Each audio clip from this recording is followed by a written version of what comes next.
Monsieur le Premier ministre, la parole est à Monsieur Pascal Popelin.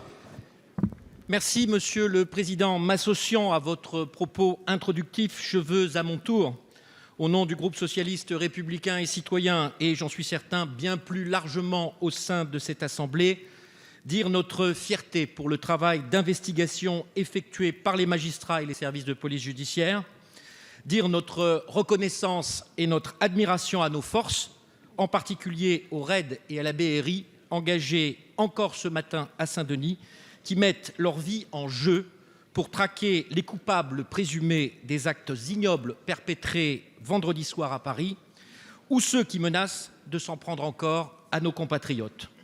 Depuis vendredi soir, dans le cadre des procédures judiciaires immédiatement engagées, et grâce aux dispositions permises par l'état d'urgence que le gouvernement a eu raison de déclarer, avant que nous ne décidions de le proroger demain pour 3 mois, des actions massives sont en cours sur l'ensemble de notre territoire et s'appuient sur toutes les dispositions et tous les éléments recueillis par nos services depuis des mois. C'est dans ce vaste mouvement que des opérations de police se sont déroulées ce matin en Seine-Saint-Denis, dans des conditions extrêmement difficiles et violentes. Monsieur le ministre de l'Intérieur, pouvez-vous préciser à la représentation nationale le cadre de l'intervention de ce matin et les éléments dont vous disposez à ce stade sur ces résultats? Merci, Monsieur Popelin. La parole est à Monsieur Bernard Cazeneuve, ministre de l'Intérieur. Monsieur le député Popelin, il y a actuellement une enquête qui est conduite sous l'autorité du procureur antiterroriste par les services de la police judiciaire. Cette enquête a conduit ce matin les policiers du RAID et de la BRI, 110 d'entre eux, à intervenir à Saint-Denis de manière à démanteler un réseau d'acteurs terroristes.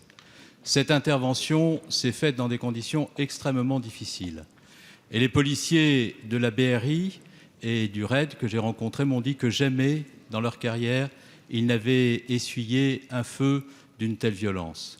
Je veux leur dire la fierté qui est la nôtre, je veux leur dire qu'ils sont des grands, je veux leur dire qu'ils sont des courageux, je veux leur dire l'admiration que j'ai pour eux et qui est partagée, j'en suis convaincu, par l'ensemble des Français au moment où nous nous battons contre le terrorisme. 5 d'entre eux ont été blessés et j'irai les visiter tout à l'heure. Les habitants de Saint-Denis ont été eux aussi extrêmement courageux et en maîtrise, ainsi que l'ensemble de ceux, pompiers, acteurs médicaux, qui sont intervenus sur le site. Cette opération a permis 7 interpellations et les personnes interpellées sont en cours d'identification. Il y aurait au moins 2 morts et peut-être davantage, dont une personne qui s'est faite sauter par des explosifs.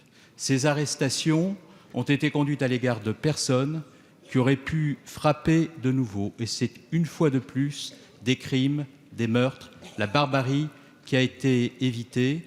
Cela a été rendu possible aussi par le travail des services de renseignement auxquels je veux rendre hommage. Et je veux profiter de cette réponse pour dire à la représentation nationale que je suis à la disposition de chacun de ces groupes et de ces commissions pour rendre compte de l'action qui a été conduite.